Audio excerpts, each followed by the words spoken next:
Hai Fakta Lovers, tank atau pesawat tempur menjadi dua kendaraan militer yang tidak asing untuk kita semua. Pasalnya kita pasti sering melihat dua kendaraan ini, baik itu dalam bentuk gambar, melihatnya di TV, atau kalau beruntung kita bisa melihatnya secara langsung dalam acara tertentu. Meski begitu, ada satu kendaraan militer yang jarang kita lihat, yaitu kapal selam. Berbeda dengan dua kendaraan tempur lainnya, kapal selam jarang dilihat karena kendaraan satu ini memang bekerja ratusan meter di bawah permukaan laut. Selain digunakan untuk keperluan militer, tidak jarang kapal selam digunakan untuk penelitian ilmu pengetahuan bawah laut. Dan berikut ini adalah beberapa fakta menarik seputar kapal selam yang mungkin belum kamu tahu. Tapi seperti biasa, sebelum kita lanjutin videonya, sempetin dulu buat klik like video ini, subscribe atau berlangganan gratis jika belum, dan aktifin juga lonceng notifikasinya guys, biar kamu jadi yang pertama tahu update video terbaru selanjutnya dari Fakta Nyata. Kapal selam pertama dibuat pada abad ke-16.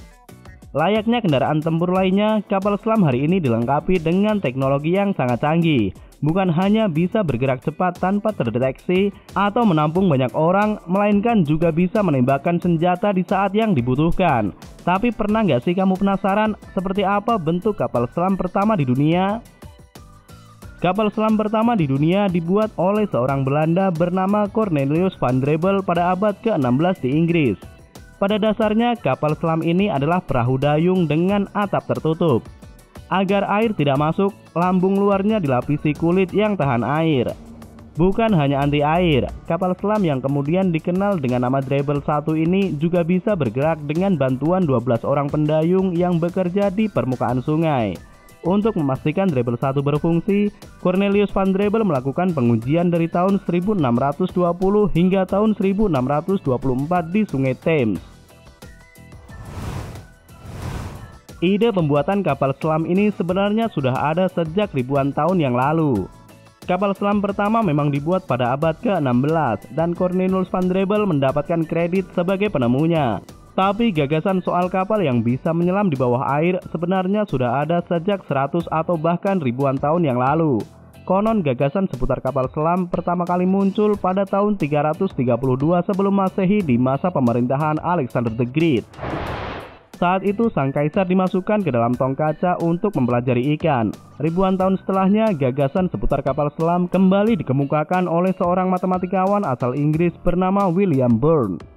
Dalam karyanya yang berjudul Invention and Device yang diterbitkan pada tahun 1578, Burn menjelaskan prinsip seputar kapal anti air yang bisa tenggelam dan naik kembali ke permukaan berulang kali dengan mengubah volume kapal. Kapal selam menggunakan sistem sonar untuk navigasi. Berbeda dengan kapal laut biasa di mana kita bisa melihat keadaan sekitar melalui jendela, kapal selam tidak memiliki jendela. Sebagai gantinya, para awak kapal selam akan menggunakan bantuan sonar untuk mengetahui letak sasaran atau keberadaan benda-benda di sekitarnya. Di kedalaman lautan, sistem sonar akan mengirimkan gelombang suara. Saat mengenai benda-benda lain, gelombang suara akan memantul kembali dan memberitahu para awak tentang keberadaan benda-benda tersebut. Selain sistem sonar, kapal selam juga memiliki periskop yang digunakan untuk memantau keadaan di atas permukaan laut. Namun, periskop ini hanya bisa digunakan saat kapal selam berada tidak terlalu jauh dari permukaan air. Beberapa kapal selam bisa menyelam hingga kedalaman ratusan meter. Untuk bisa menenggelamkan diri, sebuah kapal selam membutuhkan tangki pemberat yang disebut balas. Saat akan menyelam, balas ini akan diisi air dengan jumlah banyak. Semakin banyak air yang diisi, maka kapal selam akan semakin berat dan akan tenggelam semakin dalam. Di awal kemunculannya, Cornelius van Drebbel hanya bisa membuat kapal selam tenggelam sedalam 4 atau 5 meter saja. Tetapi seiring waktu, teknologi yang digunakan oleh kapal selam juga semakin canggih, sehingga mereka bisa menyelam jauh lebih dalam dan naik ke permukaan dengan lebih mudah. Meski tidak semua bisa melakukannya, beberapa kapal selam canggih bahkan bisa menyelam hingga kedalaman lebih dari 800 kaki atau sekitar 243 meter.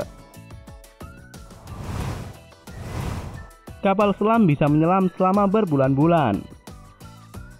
Selain bisa menyelam hingga kedalaman yang luar biasa, kapal selam canggih juga bisa bertahan di bawah laut dalam waktu yang cukup lama guys. Selain sudah menyetok makanan dalam jumlah yang cukup, mereka memiliki generator oksigen dan pemurni air. Para awak kemudian memanfaatkan air laut di sekelilingnya untuk memasok oksigen dan air bersih bagi para awak yang bertugas. Sedangkan karbon dioksida akan dibuang secara berkala untuk menjaga agar udara tetap bersih.